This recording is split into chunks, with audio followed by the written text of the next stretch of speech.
Hello everyone, I am Shankar Mishra और आज मैं आपको कराने वाला हूँ। ये मोस्ट इम्पोर्टेंट है, या चाहे वो क्लास 8th हो, 9th हो, 10th हो, 11th हो, 12th हो। बट मैं यहाँ पर 12th के बेसिस पे करा रहा हूँ और 10th के बेसिस पे नोटिस राइटिंग। तो किस तरीके से हम नोटिस राइटिंग लिखते हैं, और ये आपको वीडियोस के लास्ट आपको बने रहना है। आपको सब कुछ समझ में आ जाएगा ये नोटिस क्या होता है, कहाँ यूज होता है, कैसे फॉर्मेट होता है, और दो इसके हम एग्जाम्पल भी देखेंगे आप किस तरीके से नोटिस लिख सकते हो। ओके, सो नोटिस जो होता है बेसिकली एक रिटन और प्रिंटेड इन्फॉर्मेशन होता है।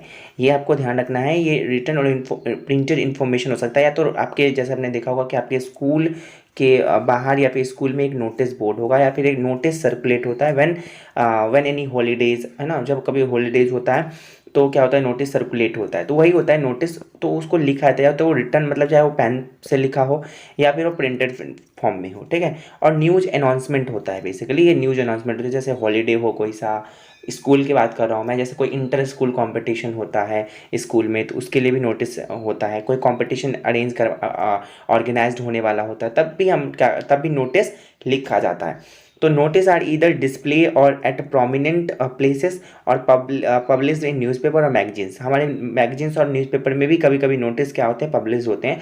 जब क्या होता है, कोई कंपटीशन या फिर कुछ भी अरेंज होने वाला होता है, फिर गवर्नमेंट के जो नोटिस होते हैं वो भी क्या होता है, हमारे न्यूज़पेपर में सर्कुलेट होते हैं या फिर पब्लिश होते हैं। इसका मतलब होता है it is meant only for a select group since a notice contains a formal announcement. मतलब एक अनाउंसमेंट होता है बेसिकली, या फिर इंफॉर्मेशन होता है। इट्स टोन मतलब जो आप नोटिस लिखोगे उसका जो टोन होगा या फिर स्टाइल होगा आपका लिखने का, और बहुत ज़्यादा फॉर्मल होना चाहिए और फैक्चुअल होना चाहिए, जो लोगों को सभी लोगों को समझ में आ सके। ये ना कि आप कुछ भी स्टैंडर्ड या फिर हाई क्वालिटी इंग्लिश लिख दिए, उसमें कुछ किसी को समझ में भी ना आया, ऐसा कुछ नहीं करना है। इसके जो लैंग्वेज होना चाहिए वो बहुत ज़्यादा सिंपल होना चाहिए और फॉर्मल होना चाहिए, ठीक है, जो सबको समझ में आ सके। Notice is always brief. Brief मतलब क्या होता है, बहुत ही संक्षिप्त रूप में, बहुत ही छोटे रूप में, अप टू द लिमिट, मतलब 50 वर्ड या फिर 100 वर्ड के एक्सटेंड में ही, मतलब अंदर में ही रहना चाहिए, अंडर में ही रहना चाहिए, उससे ज़्यादा नहीं होना चाहिए। ब्रीफ होना चाहिए बिल्कुल, एंड टू द पॉइंट होना चाहिए हमारे नोटिस, ठीक है। तो समझ में आ गया नोटिस क्या होता है। बेसिकली इन्फॉर्मेशन सर्कुलेशन या फिर इन्फॉर्मेशन जो हमें इन्फॉर्मेशन प्रोवाइड करता है नोटिस, ठीक है। अब कहाँ कहाँ यूज होता है, बेसिकली कहाँ कहाँ यूज होता है आज हम ये भी देख लेते हैं। तो स्कूल्स में यूज होते हैं, ऑर्गेनाइजेशन में यूज होते हैं, किसी भी संस्था में, एंड गवर्नमेंट बोर्ड्स भी नोटिस क्या करते हैं, सर्कुलेट करते हैं। जैसे आपने देखा होगा कि सीबीएसई बोर्ड के बच्चों का कब कब कब पेपर होगा, कब एग्ज़ाम होगा, तो उसके लिए भी नोटिस सर्कुलेट करते हैं सीबीएसई के ऑफिशियल साइट पे। तो वहाँ भी इस तरीके का वो गवर्नमेंट बोर्ड्स भी पब्लिश करते हैं नोटिस। अब कहाँ यूज होते हैं, अब कहाँ तो यूज होते हैं हमने देख लिया। अब क्यों यूज होते हैं, why use, why it is used. So basically to inform the people about various events. तो लोगों को जागरूक करने के लिए, लोगों को इन्फॉर्म करने के लिए, किसके बारे में, बहुत सारे जो इवेंट्स होने वाले होते हैं, या फिर किसी कोई इशू चल रहा होता है, ठीक है, कोई पब्लिक इंस्ट्रक्शंस भी देने के लिए क्या होता है, ये नोटिस क्या होता है, यूज किया जाता है बेसिकली। तो समझ में आ गया कहाँ कहाँ क्यों यूज़ होता है और कहाँ यूज़ होता है, ठीक है। क्यों यूज़ होता है और कहाँ यूज़ और कहाँ क्यों यूज़ होता है, ये समझ में आ गया होगा मुझे उम्मीद है। अब आपको जब नोटिस लिखते रहोगे तो आपको क्या क्या बातों का ध्यान में रखना है, आपको कौन कौन से पॉइंट्स याद रखने हैं। तो बेसिकली आपको क्या करने हैं, begin with name of the issuing authority. जैसे आपका स्कूल का मतलब नोटिस है कि इंटर स्कूल कंपटीशन होने वाला है, तो आपके स्कूल का जो मतलब वही होगा, जो इंस्टीट्यूशन है या फिर जो भी ऑर्गेनाइजेशन है, स्कूल है, सोसाइटी है, या फिर कोई भी, उसके नेम लिखने पड़ेंगे सबसे टॉप में। अभी मैं फॉर्मेट दिखाऊंगा तब आपको समझ में आ जाएगा। तो सबसे पहले क्या लिखना पड़ता है, नेम ऑफ द इंस्टीट्यूशन। फिर सेकंड में आपको नोटिस लिखना पड़ेगा। नोटिस आपको कैपिटल लेटर में, बड़े बड़े अक्षर में नोटिस इस तरीके से लिखना होता है, ठीक है। देन आपको क्या करना पड़ता है, date on the left hand side में। लेफ्ट हैंड साइड में आपको यहाँ पर जैसे आप लिख रहे हो नोटिस, तो यहाँ पर आपने लिख दिया इंस्टीट्यूशन के नाम, देन आपने नोटिस लिख दिया, देन आपको एक लाइन छोड़ के लेफ्ट हैंड साइड में आप डेट लिखोगे। देन आपका मेन पर्पज ऑफ नोटिस, जो आपका मतलब कहाँ पर, या फिर हम कह सकते हैं यहाँ पर जो टॉपिक होने वाले, जैसे इंटर स्कूल कंपटीशन, तो यहाँ पर आप वो हेडिंग डालोगे, एंड देन आप शुरू करोगे कि फिर आपका पर्पज़ क्या होगा नोटिस का। डेट आपको बताना है, उसमें टाइम बताना है, और वेन्यू मतलब कहाँ पर हो रहा है, ड्यूरेशन मतलब कितने, प्रोग्राम का ड्यूरेशन 1 घंटे का है, 2 घंटे का है, तो ये सब भी आपको वहाँ पे मेंशन करना है। कोई चीफ गेस्ट आने वाला है तो आपको वो भी मेंशन करना है, बहुत ही क्रिस्प और शॉर्ट फॉर्म में। अदर डिटेल्स मतलब अदर रेलिवेंट इंस्ट्रक्शंस भी आपको उसमें प्रोवाइड कर देना है। एंड जैसे अवार्ड सब, जैसे अवार्ड मिलेंगे जो जीतेंगे, इंटर स्कूल कॉम्पिटिशन हो रहा है उसमें जो जीतेंगे उसको अवार्ड मिल रहा है, अवार्ड भी मिलेगा जो जीतेगा, फर्स्ट सेकंड थर्ड को कितना पैसे मिलेगा वो भी मेंशन कर देना है, या फिर कौन से प्राइजेस मिलेंगे वो भी मेंशन कर देना। आपको name and designation of the person issuing the notice. अब लास्ट में क्या करना पड़ते हैं, आपको नेम लिखने पड़ते हैं। जैसे आप मान लो राम हो तो राम, और आप क्या हो हेड बॉय हो स्कूल का, तो आपका डेसिग्नेशन ये हो गया कि हेड बॉय हो आप। या फिर कोई सोसाइटी के लिए लिखते हैं तो सेक्रेटरी कोई लिखता है नोटिस तो उसका नाम, और फिर वो लिख देते हैं सेक्रेटरी। ठीक है, इस तरीके से लिखते हैं। नोटिस अबाउट स्कूल एक्टिविटीज़ और इवेंट्स, हम नोटिस लिखते हैं किसके लिए, हम स्कूल के एक्टिविटीज़ के लिए और इवेंट्स में। हम ऑलवेज इन अ बॉक्स, हम जब भी नोटिस लिखेंगे उसको एक बॉक्स में कवर करके लिखेंगे। और हमें लिमिट क्या होता है 50 वर्ड, ठीक है, ओनली 50 वर्ड्स का लिमिट होता है इसमें। जैसे अब यहाँ पे ये फॉर्मेट है, ये फॉर्मेट है नोटिस का, आपको जैसे देखना है। सबसे पहले name of the issuing authority यानी स्कूल या फिर ऑर्गेनाइजेशन या फिर कोई भी इंस्टीट्यूशन, ठीक है, सबसे पहले। फिर एक लाइन छोड़ना है आपको, एक लाइन छोड़ के ध्यान से सुनो, एक लाइन छोड़ के फिर आपको नोटिस लिखना पड़ता है कैपिटल लेटर में, कैपिटल लेटर में ध्यान रखना। फिर एक लाइन छोड़ के आपको लेफ्ट हैंड साइड में डेट लिखना पड़ता है। डेट आपको मैं 2 तरीके से बताऊंगा, या तो आप इस तरीके से लिख सकते हो, जैसे आज है 29 ऑफ अगस्त, तो 29 ऑफ अगस्त इस तरीके से लिख के देन आप इस तरीके कॉमा लगा के 2021, या फिर इस तरीके से आप लिख सकते हो अगस्त 29 2021, इस तरीके से भी लिख सकते हो। एंड फिर आपको टाइटल और हेडिंग लिखना है, इससे एक लाइन छोड़ देना, इससे डेट के बाद एक लाइन छोड़ के देन आपको टाइटल और हेडिंग लिखना होता है। अब आपको main body of the notice यानी कि आपको कंटेंट क्या क्या लिखने हैं, कौन से इवेंट होने वाले हैं, कहाँ पर किस समय कौन से डेट में होने वाले हैं, कौन से समय पे होने वाले हैं, वेन्यू मतलब किस जगह पे ऑर्गेनाइज होगा, यहाँ पे वेयर इट इज ऑर्गेनाइज्ड, ठीक, तो कहाँ पर ऑर्गेनाइज होने वाला है, और चीफ गेस्ट कोई आने वाला है तो वो भी आपको मेंशन करना है, और अदर डिटेल्स और रेलिवेंट इंस्ट्रक्शंस भी आपको लिखने हैं उस नोटिस में, इस बॉडी में, ठीक है, मेन और कंटेंट में। नेम और डेसिग्नेशन जैसे मैंने बताया था, जैसे आप स्कूल हो और जैसे प्रिंसिपल नोटिस लिख रहा है कोई, तो यहाँ पे आप उनका नाम होगा, और यहाँ पे डेसिग्नेशन में क्या होगा, प्रिंसिपल, ठीक है, of that school, particular that school का नाम होगा, उसका नाम लिख देना है। अब एग्जाम्पल यहाँ पर है कि एक नोटिस यहाँ पे मैं बताऊँगा आपको करके कि आपको एक पहले तो नोटिस पढ़ना है सही से, उसमें जो जो इन्फॉर्मेशन है, छोटे छोटे इन्फॉर्मेशन है, उसी को पिक आउट करके आपको नोटिस लिखने पड़ते हैं। तो बेसिकली आपको समझना पड़ेगा किसके ऊपर नोटिस आपको लिखना है। तो सबसे पहले आपको एक नोटिस लिखना है अपने स्कूल नोटिस बोर्ड पर, आपके स्कूल नोटिस बोर्ड पर एक स्कूल नोटिस लिखना है। आपको इन्फॉर्म करना है सभी स्टूडेंट को about the magic show organise होने वाला है, जादू का शो एक ऑर्गेनाइज होने वाला है आपके स्कूल में, in the aid of victims of earthquake in the Nepal, ठीक है, एक मैजिक जो भी मतलब अब नेपाल में अर्थक्वेक आते रहते हैं, उनके जो भी विक्टिम्स रहे हैं उनके ऊपर, ठीक है, मतलब ऑर्गेनाइज जो होने वाला है मैजिक शो, तो उन by school in the aid of victims of earthquake in Nepal में जो हुआ है, ठीक है। आप क्या हो, प्राची हो और पंचम हो, ठीक है, पंचम और Prachi is basically used for the girls, and जो आपके बॉयज़ कौन सा नाम यूज़ करेंगे, पंचम, आप अपना नाम यूज़ नहीं करोगे। यदि आपके क्वेश्चन में आप नाम दिया मेंशन है तो आप नाम यूज़ नहीं करोगे अपने मन से, आप वही नाम लिखोगे। यदि आपके क्वेश्चन में नाम मेंशन नहीं है तो आप XYZ लिखोगे या फिर ABC लिखोगे। Captain of the school DPS Gurgaon के आप कैप्टन हो, प्राची और पंचम, तो उनको लिखना है नोटिस।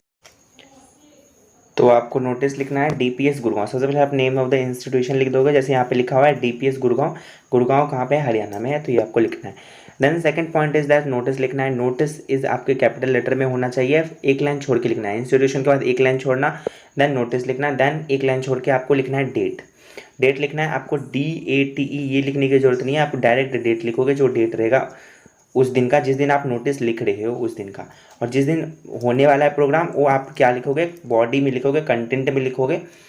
देन आपका कौन सा शो होने वाला है, फिर कौन सा प्रोग्राम ऑर्गेनाइज होने वाला है, मैजिक शो, तो ये आपने लिख दिया। यहाँ पर आपको नोटिफाई, यहाँ पे this is to notify that our school, school क्या कर रहा है, ऑर्गेनाइज कर रहा है एक मैजिक शो ऑन 5 सितंबर को इन द स्कूल प्रीमिसेस में, स्कूल के प्रीमिसेस में मतलब स्कूल के अंदर ही, for the aid of earthquake victim in Bihar, जो कि बिहार में या फिर नेपाल में कह सकते हो, एट 11 AM में जो ये शो होगा magic show. All the students are requested to contribute whole heartedly, यहाँ पर ये मैजिक शो किस लिए हो रहा है, यहाँ पे जो अर्थक्वेक में जो आए हैं, जो नेपाल और बिहार सब में, तो अर्थक्वेक जो आता रहता है उसके लिए आपको क्या करना है, जो मतलब लोग तो उससे क्या होता है बहुत ज़्यादा पीड़ित हो जाते हैं, बहुत ज़्यादा लोग अपने को नुकसान होता है, तो उसके लिए आपको क्या करना है बेसिकली, आपको अर्थक्वेक मतलब भूकंप, ठीक है, तो आपको उसके लिए क्या करना है, आपको कंट्रीब्यूट करना है पैसे जितने भी आप कर सकते हो, 100 रुपये 50 रुपये जितना भी, ठीक, तो आपको वो कर सकते हो whole heartedly by by magic show ticket खरीद के भी, और आप उसमें कंट्रीब्यूट भी कर सकते हो। बेसिकली जो आपको क्या करना है, कॉस्ट जो है आपका मैजिक शो का वो 100 रुपये पर पर्सन है, 100 रुपये पर स्टूडेंट है, एंड जो collected fund will be send to the prime minister relief fund immediately, जो प्राइम मिनिस्टर रिलीफ फंड है उसमें भेज दिया जाएगा जो भी कलेक्टेड फंड मिलेगा उसमें। And tickets are available in the school counter में टिकट अवेलेबल है, and donate for the noble cause. Noble cause मतलब होता है जो एक अच्छा कारण के लिए आप क्या करो, डोनेट जरूर करिए, आप ये मैजिक शो का टिकट जरूर खरीदिए। फॉर फर्दर डिटेल्स, आपको कोई सा और डिटेल्स की यदि जरूरत पड़े तो आप किससे कांटेक्ट करिए, अंडरसाइन। अंडरसाइन में मतलब हेड गर्ल या फिर हेड बॉय जो भी आपके स्कूल में है, तो ये है। अब यहाँ पर आप यदि बॉय हो तो प्रचम लिखोगे, ठीक है, पंचम लिखोगे, पंचम, एंड देन आप लिखोगे अगले लाइन में हेड गर्ल या फिर हेड बॉय जो भी होगा, इसलिए यहाँ पे नाम नहीं दिया गया है प्राची। आप जो प्राची गर्ल हो तो गर्ल लिखोगे ना इस तरीके से, ठीक है। तो ये समझ में आ गया। और आपको ये बॉक्स में बंद करना है बेसिकली, ये मैंने बॉक्स नीला कलर के दिया हुआ है बट दिख नहीं रहा, तो आपको ये पूरा बॉक्स में कवर करके ये नोटिस लिखना होता है। चलिए सेकंड क्वेश्चन है आपके पब्लिक नोटिस के ऊपर। पब्लिक नोटिस के ऊपर बेसिकली क्या होता है, in the capacity of the public notice, जो कि पब्लिकली होता है, यानी ये इंस्टीट्यूशन के लिए नहीं है, कोई ऑर्गेनाइजेशन का नहीं है नोटिस, ये पब्लिक का नोटिस है, ठीक है। जैसे पावर कट हो गया या फिर कोई भी वाटर शॉर्टेज है, ठीक है, किसी सोसाइटी में, तो उसके लिए। In the capacity of the president of RWA, ठीक है, RWA प्रेसिडेंट के कैपेसिटी के अंदर मयूर विहार दिल्ली में एक नोटिस लिखना है आपको 50 वर्ड्स के, ठीक है। इन्फॉर्मिंग ऑल द रेजिडेंट, मतलब सभी जो रेजिडेंट है जो वहाँ पे रह रहे हैं मयूर विहार दिल्ली में, उनको पावर कट के बारे में, यानी कि बिजली के कट के बारे में, for installation of electronic meters. Electronic meter क्या होगा, इंस्टॉलेशन होगा, और जिसके वजह से क्या होगा, बिजली काटी जाएगी थोड़ी देर के लिए, थोड़े समय के लिए। सीकिंग देयर कॉपरेशन, तो उनके मतलब कॉपरेशन मांगने के लिए। कॉपरेशन मतलब क्या होता है, आपको साथ दें, ठीक है, कॉपरेट करें, उसके लिए आपको क्या करना है, नोटिस लिखना है। तो नोटिस से क्या होगा, एक बॉक्स में बंद होना चाहिए। तो सबसे पहले क्या है यहाँ पे, आपको रेजिडेंट किसके लिए, आप कौन सा, इसमें इंस्टीट्यूशन तो नहीं है, ये पब्लिक नोटिस है, तो ये क्या है यहाँ पे, रेजिडेंट है बेसिकली, तो resident of all the Mayur Vihar, ठीक है। रेजिडेंट वेलफेयर एसोसिएशन लिख रहा है यहाँ पर RWA। RWA का मतलब क्या होता है, RWA का मतलब होता है रेजिडेंट वेलफेयर एसोसिएशन, ठीक है। तो मयूर विहार दिल्ली, तो ये आपको क्या लिखना है, ये आपको बेसिकली ऑर्गेनाइजेशन का नाम है। अब यहाँ पे नोटिस लिखना है आपको, कैपिटल लेटर में नोटिस लिखना है, फिर एक लाइन छोड़ के आपको सितंबर 7 2021 इस तरीके से आपको डेट लिखना है, या तो ये 7 को आगे कर दो या फिर 7 को ये बीच में कर दो, ठीक है, इस तरीके से लिख सकते हो। फिर एक कॉमा लगाना है, फिर आपको ये ईयर लिखना है, ठीक। देन आपको क्या लिखना है, आपको मेन हेडिंग जो भी है आपका पावर कट के ऊपर, तो पावर कट के ऊपर लिख देना है। देन आपको क्या लिखना है, आपको नोटिस लिखना है, यानी आपको कंटेंट लिखना है, बहुत ही क्रिस्प और टू द पॉइंट होना चाहिए। This is to inform all the resident of the society, सभी जो वासी रह रहे हैं सोसाइटी में, सभी जो लोग रह रहे हैं सोसाइटी में, उनको इन्फॉर्म किया जाता है कि जो there will be power cut for 4 hours. 4 hours के लिए क्या होगा, पावर कट होगा, कब, 10 सितंबर को 2021 को, फ्रॉम 1 बजे से लेकर 4 बजे तक 4 घंटे का क्या होगा, पावर शॉर्टेज हो जाएगा, मतलब पावर कट होगा, ठीक है।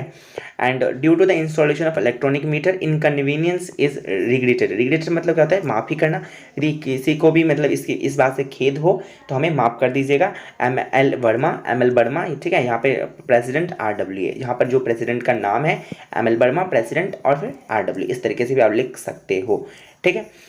तो ये हो गया आपका क्या, एक दूसरा नोटिस जो पब्लिक नोटिस है। इसी तरीके के नोटिस आते हैं, बहुत ही ईजी आता है, यदि आपके एग्जाम में आएंगे तो वो बहुत ही ज़्यादा ईजी होता है, ठीक है। उसके लिए आपको टेंशन लेने की जरूरत नहीं है, बहुत ही ईजी होता है और बहुत ही स्कोरिंग होता है। नोटिस में आपको फुल मार्क्स आसानी से मिल जाते हैं, बिकॉज उसके क्या होते हैं, जो आपके स्टेप मार्किंग होते हैं, बेसिकली 1 मार्क्स फॉर्मेट को होता है, एक मार्क्स कंटेंट का होता है। यदि 4 मार्क्स का आने वाला है तो 1 मार्क्स आपका डेट वेट देख लेते हैं, एंड देन आपका जो 1 मार्क्स आपका एक्सप्रेशन का मिल जाता है, एक मार्क्स ग्रामेटिकल मिस्टेक, इसी तरीके से होता है कुछ, ठीक है, जो आपका मार्किंग स्कीम होता है, ठीक है। सो मैंने ये आज आपको नोटिस करवा दिया है। नोटिस मैंने पहले भी करवाया था, बट वो अच्छा मतलब सही तो था, लेकिन उसमें थोड़ा-सा मतलब कंटेंट मतलब थोड़ा-सा ब्लर दिख रहा था। अब मैं तो स्क्रीन पे करा रहा हूँ तो अच्छा है, ठीक है? So thank you so much for watching my video. Please subscribe my YouTube channel, that is Shankar Mishra educational channel. Please, please, please इसको सब्सक्राइब कीजिए, ज़्यादा से ज़्यादा शेयर कीजिए एंड ज़्यादा से ज़्यादा तक बच्चों तक इसको पहुँचाइए इस चैनल को, ताकि सभी को इससे बेनिफिट मिल सके। For any queries related to anything related to your studies, related to your upper studies, higher studies, okay, so you can contact me 24 into 7 hours by Instagram, that is Shankar Mishra 9897। वहाँ पर जाके आपको क्या करना है, बस फॉलो करना है। फॉलो करके आपको क्या करना है, बेसिकली आपको वहाँ पे मुझे मैसेज डाल देना है कि क्या आपका क्वेरी है, then I will sort it.